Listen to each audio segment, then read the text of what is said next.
Halo Bu Ibu semua.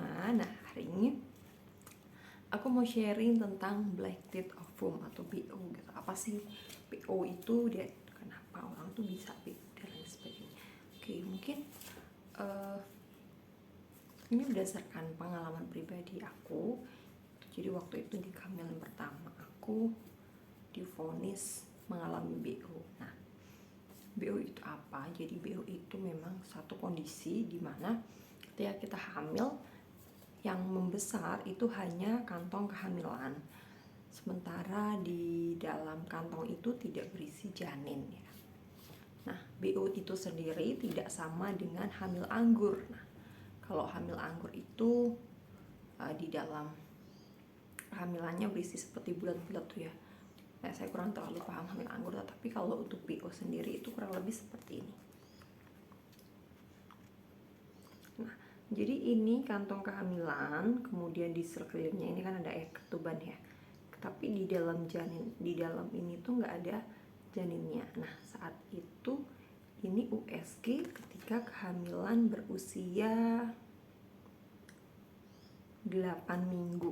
Nah, 8 minggu itu normalnya itu sudah mulai terlihat bakal janinnya gitu, atau janinnya itu sendiri mungkin entah itu masih sebesar masih satu titik kecil, tapi ini belum, tidak ada sama sekali nih. Oke, bisa dilihat. Nah, waktu itu treatment yang diberikan dokter kepada saya adalah suruh menunggu terlebih dahulu. Siapa tahu memang salah dalam menghitung usia kehamilan, sehingga ditunggu hingga kurang lebih 3 minggu ya waktu itu. Apakah masih, kira-kira masih ada perubahan atau tidak gitu. Nah, kemudian ini waktu itu dengan USG transvaginal. Jadi dimasukkan melalui vagina ya. Nih. Nah, USG transvaginal ini jauh lebih lebih jelas dibanding dengan USG abdomen. Nah, kalau ini USG-nya abdomen ya, dari perut. Nah,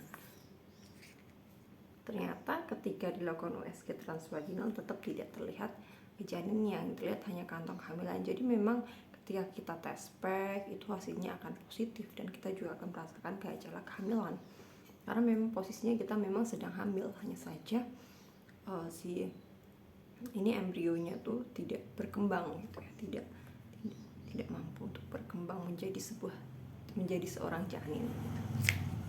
Nah, kemudian setelah itu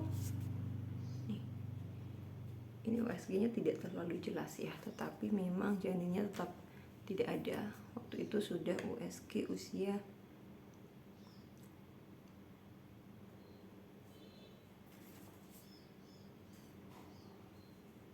kurang lebih itu 3 bulan ya, kurang lebih hampir 3 bulan, sekitar 12 mingguan gitu, tetapi memang janinnya tidak ada.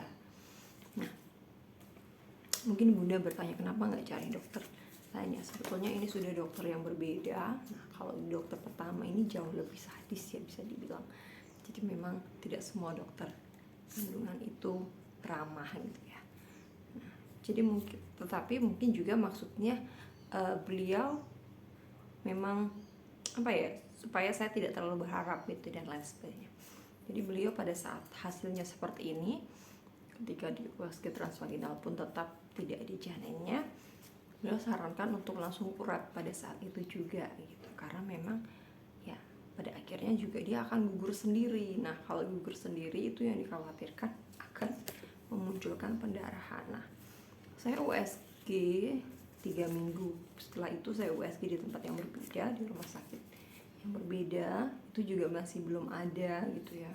Kemudian masih disuruh menunggu lagi. Saya menunggu kurang lebih 3 minggu lagi, berharap ada keajaiban gitu, tapi ternyata memang tidak ada, sehingga saya menjalani yang namanya kurat itu sendiri. Nah, penyebabnya apa gitu? Ketika saya bertanya dengan dokter, penyebabnya itu memang bervariasi ya. Dokter tidak tahu pasti gitu, tapi memang ada beberapa alasan-alasan yang memungkinkan itu, seperti paparan polusi, kemudian suami yang perokok. Nah kebetulan suami saya tidak perokok. Kemudian juga mungkin bisa karena kelelahan dan lain sebagainya gitu.